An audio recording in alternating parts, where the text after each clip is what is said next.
தாவீது ராஜா சவுலுக்கு பயந்து பயந்து எங்கெங்கேயோ போய் ஒளிவார்.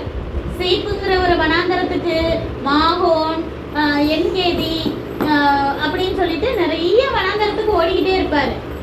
அதே போல் சீப்புங்கிற ஒரு வனாந்தரத்துலேருந்து அது பக்கத்தில் இருக்க ஒரு காட்டில் போய் என்ன செஞ்சுருப்பாருன்னா ஒளிஞ்சிருப்பார். ஒளிஞ்சிருக்கும் போது இந்த யோனத்தானுக்கு தெரியும் இந்த காட்டில் தான் இருக்காரு அப்படின்னு சொல்லிட்டு யோனத்தான் என்ன செய்வார், போய் தாவீதை சந்திச்சு என்ன சொல்வார், நீ பயப்படாத, எங்கள் அப்பாவுக்கு நீ பயந்து ஓடிக்கிட்டே இருக்க. தாவீது நல்லா சாப்பிடாம கொல்லாம தானே இருப்பாரு, பயந்து ஒளிஞ்சு காட்டுக்குள்ள போய் ஒளிஞ்சிருந்தா நல்லா சாப்பாடு கிடைக்குமா, நல்ல பெட்டிலையா படுத்து தூங்க முடியும், கீழே தரையில தான் கிடக்கணும். நீ இப்பெல்லாம் கவலைப்படாத, உன் நிலைமை சீக்கிரமா மாறும், கண்டிப்பா நீ தான் ராஜாவா மாறுவ, 2வது ராஜாவா நான் தான் இருப்பேன். ஏன்னா இவர் தானே சவுலோட மகன், ராஜகுமாரன் தானே, அப்ப 2வது ராஜாவா நான் இருப்பேன் அப்படிலாம் சொல்லி ஆறுதல் சொல்றாரு. எவ்வளவு பெரிய விஷயம்.